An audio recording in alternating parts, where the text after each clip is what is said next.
اللہ اکیلے کو اکیلا رب ماننا۔ جس نے سچے اللہ کو پا لیا وہ اللہ کے علاوہ کسی اور ہستی کو مشکل کشا نہیں سمجھ سکتا۔ الیاس قادری صاحب بھی اینک لگاتے ہیں۔ کیوں لگاتے ہو اینک؟ تم تو دلوں کے بھی چھپے ہوئے راز جانتے ہو، سامنے چیز آئی بھی نہیں پڑھ سکتے۔ زندگی، موت، صحت، بیماری، نفع، نقصان سب اللہ کے اختیار میں ہے۔ دنیا میں سب کچھ اللہ کی مرضی سے ہوتا ہے اور کسی دوسرے مخلوق کا اس میں کوئی دخل نہیں، چاہے کوئی کتنا ہی بڑا بزرگ پہنچا ہوا بابا بلکہ پیغمبر ہی کیوں نہ ہو۔ سورہ یونس میں اللہ صاف الفاظ میں اپنے مالک کے کل ہونے کا اعلان کرتا ہے۔ آئیے سنتے ہیں انجینئر محمد علی مرزا کی زبانی ان آیات کی آنکھیں کھول دینے والی تفسیر۔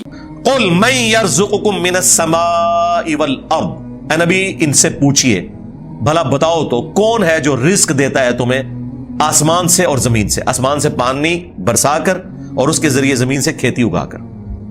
یہ اس زمانے میں بھی لوگوں کو پتا تھا کہ یہ کوئی بزرگ بابا نہیں بارش برسا سکتا، آج بھی لوگوں کو پتا ہے کوئی نہیں برسا۔ دیکھیں جب بارش نہیں ہوتی سارے بابے فیل ہو جاتے ہیں، ہاں ڈیم خالی ہو جاتے ہیں، بابے فیل ہو جاتے ہیں، وہ اللہ کی مرضی بارش دے نہ دے۔ اللہ تعالیٰ اس کائنات کو اپنی قوانین کے تحت چلاتا ہے اور بارش بھی اسی کی مرضی سے ہوتی ہے۔ کسی بزرگ یا بابا کی مجال نہیں کہ اللہ بارش روک دے اور وہ برسانے پر قادر ہو۔ امن یملک السمع والابصار، بھلا بتاؤ کہ کون ہے مالک ہے جو کان اور آنکھوں کا۔ اللہ نے کان بھی بنائے، آنکھیں بھی بنائی، کوئی اور مالک ہو ہی نہیں سکتا۔ اچھا مجھے بتائیں، یہ بزرگ جب ڈھورے ہوتے ہیں وہ بھی ڈیوائسز لگواتے ہیں، ہاں ان کی آنکھیں جب کمزور ہوتی ہیں کیا انہوں نے اینکیں نہیں لگائی ہوئی؟ جتنے یہ غوث وقت ہے نا سب کی اینکیں لگی ہوئی ہیں، ثابت کرتی ہیں کہ مخلوق ہے محتاج۔ الیاس قادری صاحب بھی جب انہوں نے کچھ پڑھنا ہوتا ہے نا وہ کہتے ہیں مجدد بھی ہیں اور غوث وقت بھی ہیں، اس وقت بریلویوں کے اینک لگاتے ہیں۔ کیوں لگاتے ہو اینک؟ تم تو دلوں کے بھی چھپے ہوئے راز جانتے ہو، سامنے چیز آئی بھی نہیں پڑھ سکتے۔ ابھی تو انجینئر صاحب نے اپنا فارمولہ نہیں رکھا میکینیکل انجینئرنگ کا، مشین ڈیزائن کا، تم جو اردو میں لکھی ہوئی باتیں ہیں وہ بھی انگریز کی بنائی ہوئی اینک کے بغیر نہیں پڑھ سکتے۔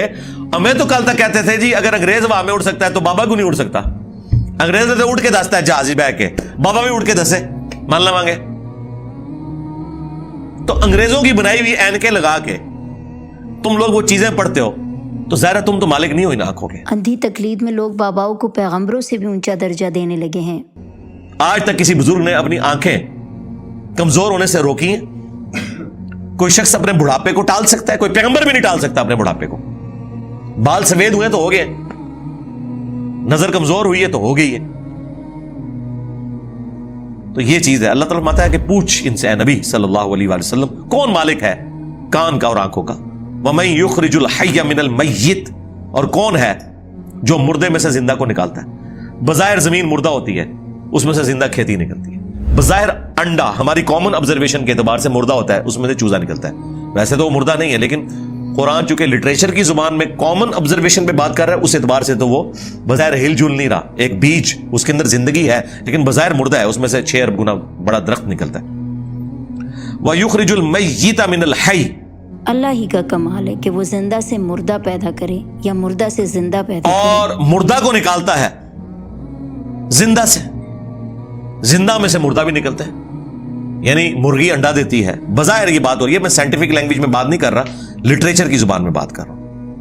زندہ درخت میں سے، اور وہ بھی زندگی اب سائنس ہمیں بتا رہی ہے، قرآن تو پہلے ہی کہہ رہا تھا کہ درخت زندہ ہے، کھیتیاں زندہ ہیں، لیکن اب ہمیں سائنس بتا رہی ہے ان کی فیلنگز ہیں، باقاعدہ یہ خوش بھی ہوتی ہیں ناراض بھی ہوتی ہیں، پھول مرجھا بھی جاتے ہیں، ان کے اوپر بھی کیفیات آ رہی ہوتی ہیں۔ تو آپ دیکھیں اسی میں سے وہ بیج نکلتا ہے، وہ بیج آپ بوتے ہیں ایک اور درخت نکل آتا ہے، ایک اور کھیتی نکل آتی ہے۔ وَمَن يُدَبِّرُ الْأَمْرَ، اور کون ہے جو سارے کاموں کی تدبیر فرماتا ہے۔ قرآن پاک کس خوبصورتی سے کائنات کی ایک ایک چیز کو بیان کر کے اس میں غور و فکر اور تدبر کی دعوت دیتا ہے کہ اگر ہم صرف اس بات پر غور کریں کہ یہ پورا پراپر نظام چلانے والا کون ہے تو یقیناً وہی نہ صرف اس کا بنانے والا ہے بلکہ وہی اکیلا مالک بھی ہے۔ ظاہر ہے جی بزرگوں کو تو پتہ ہی نہیں، اور جن بزرگوں کو سورج کے سائز کا ہی نہیں پتا وہ سورج کو کیسے کنٹرول کر سکتے ہیں، اور سورجوں کی تعداد بھی نہیں پتا، ان بیچاروں نے یہی سورج دیکھا ہوا ہے۔ یہ تو سائنس بتا رہی ہے نا، صرف ملکی وے گلیکسی میں 300 ارب سورج ہے ایک گلیکسی کے اندر، اور اس طرح کی 250 ارب گلیکسیز اور ہیں۔ بزرگوں تو پتہ ہی نہیں تھا، آپ لاکھ کہتے رہے کہ شاہ شمس تبریز نے بوٹی پون لی سی، ہاں دادا کرو، کہانیاں ان کی سنیں۔ فَسَيَقُولُونَ اللَّهُ، تو یہ انقریب کہیں گے اللہ ہی کرتا ہے۔ یہ دیکھو مشرکین عرب بھی بتوں کو ساتھ شریک ٹھہراتے ہوئے بھی کہتے تھے نہیں اے کام نہیں بت کر سکتے، یہ وڈا ہی اللہ کرتا ہے،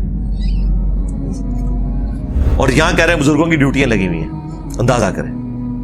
فَقُلْ أَفَلَا تَتَّقُونَ، تو اے نبی ان سے فرماؤ کہ کیا تم ڈرتے نہیں ہو اس شرک کے کام سے؟ ایک بہت اہم اور تلخ حقیقت ہے کہ جو شخص اللہ کے سوا کسی اور کو مشکل کشا یا نجات دہندہ سمجھتا ہے وہ شرک کر رہا ہوتا ہے، چاہے وہ کوئی زندہ بزرگ ہو یا قبر میں دفن کوئی بزرگ بابا ہو یا کوئی بھی اور مخلوق۔ ایمان کے اعتبار سے یہ بہت زیادہ خطرناک اور گمراہی کی طرف لے جانے والی بات ہے۔ اندازہ کریں مشرکین عرب اللہ کو مانتے تھے لیکن اس کے ساتھ شریک ٹھہراتے تھے۔ ہمیں بتایا گیا ہے کہ جی یہ قرآن کافروں کے بارے میں نازل ہوا ہے جو اللہ کو نہیں مانتے تھے، تاکہ آپ کا خیال ہی اس طرف نہ جائے کہ آپ کے بابوں کے بارے میں بھی ان کے ماننے والوں نے وہ عقیدے رکھے ہوئے ہیں جو مشرکین عرب نے اپنے ان بتوں کے ساتھ رکھے تھے، سوائے ایک فرق ہے کہ وہ انہیں چھوٹا آلیہ کہتے تھے، یہ آلیہ نہیں کہتے، اللہ کے بندے کہتے ہیں، ادروائز باقی ساری چیزیں وہی ہیں۔ اللہ کے نیک بندوں کے نام کے اوپر، فرشتوں کے ناموں کے اوپر انہوں نے بت کھڑے کیے ہوئے تھے، کام آگے یہ وہی کر رہے ہیں، لیکن وہ ایک فرق جو ہے نا وہ اس کو اتنا اجاگر کرتے ہیں کہ نہیں جی وہ تو ان کو چھوٹا معبود مانتے تھے، ہم اپنے ان بزرگوں کو معبود نہیں مانتے۔ تو اس کا جواب پھر میں نے دیا تھا سورۃ المائدہ کی آیت نمبر 75 میں، اللہ تعالیٰ نے جیزس کرائسٹ عیسیٰ ابن مریم ان کی ماں کی مثال دے کے کہا ہے کہ ایسی ہستیوں کو پوجتے ہو جو نہ تمہارے نقصان کے مالک ہیں نہ نفع کے۔ اگر عیسیٰ اور ان کی ماں کسی کے نفع نقصان کے مالک نہیں ہیں، اب تو بات پیچھے رہ گئی کہ کرسچن جو ہے وہ معبود سمجھ کے کرتے ہیں اور ہم بزرگوں کو معبود نہیں مانتے، یہ تو بات پیچھے رہ گئی۔ اللہ نے کہا عیسیٰ ان کی ماں تمہارے نفع نقصان کے مالک ہی نہیں ہے، اگلی گل مک گئی، وہ تو پیچھے رہ گئی، وہ پرانی گلاں ہو گیا، پرانے بابے پرانے بہانے تواڈے نسنے دے۔ اگلی گل پڑھو، عیسیٰ اور ان کی ماں تمہارے نفع نقصان کے مالک نہیں ہے۔ اس پہ میں نے کہا تھا کہ اگر عیسیٰ ابن مریم تمہارے نفع نقصان کے مالک نہیں تو تواڈے بابے تے شاہی کوئی نہیں، عیسیٰ کے جیسا ہے ہی کوئی نہیں، عبد القادر جیلانی تے شاہی کوئی نہیں، ہاں مریم کے جیسا ہے ہی کوئی نہیں، رابعہ بصریہ تے شاہی کوئی نہیں۔ جلیل القدر پیغمبر اور ان کی ماں کی متعلق اللہ تعالیٰ یہ فرماتا ہے تو اندازہ لگائیے کہ ان کے آگے بزرگوں اور بابوں کی کیا حیثیت رہ جاتی ہے کہ عبادت کرتے تھے یا نہیں کرتے تھے۔ اللہ نے کہا نفع نقصان کے مالک نہیں ہے، وہ اللہ ہی ہے۔ اس کا مطلب یہ ہے کہ جس کو تم نفع نقصان کا مالک سمجھتے ہو گویا تم اسے خدا مانے ہوئے ہو، بھلے تم کہتے رہو کہ ہم اللہ کا بندہ مان رہے ہیں، اللہ نہیں مانتا اس بات کو۔ قرآن و حدیث میں اللہ تعالیٰ کی ذات کو بہت واضح کر کے بیان کیا گیا ہے۔ اس کے باوجود اگر کوئی مسلمان اللہ کے علاوہ اپنے بزرگوں کو یا دوسری مخلوقات کو نجات دہند اور مشکل کشا سمجھتا ہے تو یہ کھلا کھلا اللہ تعالیٰ کے ساتھ شرک کرنا ہے اور ایک بہت بڑے عذاب کو دعوت دینا ہے۔ شرک نہایت سنگین جرم ہے، اس کو اللہ تعالیٰ نے ظلم عظیم کہا ہے اور اس کی سزا جہنم کا دائمی عذاب ہے۔ نبی علیہ الصلوۃ والسلام نے فرمایا جس نے اللہ کے ساتھ شرک کیا اللہ اس پر جنت حرام کر دیتا ہے اور اس کا ٹھکانہ جہنم ہے۔ اپنے بابوں بزرگوں کی اندھی تقلید میں اتنے اندھے نہ بنے کہ اپنے اللہ کو ہی ناراض کر دیں، کیونکہ ہم مسلمان اپنی نمازوں میں اللہ تعالیٰ سے اقرار کرتے ہیں ایاک نعبد و ایاک نستعین، اے اللہ ہم تیری ہی عبادت کرتے ہیں اور تجھ ہی سے مدد مانگتے ہیں۔ اللہ کے علاوہ کسی بھی مخلوق کو اپنا مشکل کشا ماننا گویا کہ ان کو خدا ماننا ہے۔ اگر آپ بھی شرک کے خلاف آواز اٹھانا چاہتے ہیں تو اس ویڈیو کو لائک کیجیے اور شیئر کیجیے، ہو سکتا ہے آپ کے ایک شیئر سے کوئی شرک سے توبہ طائب ہو جائے اور اس کا ثواب آپ کو بھی مل سکے۔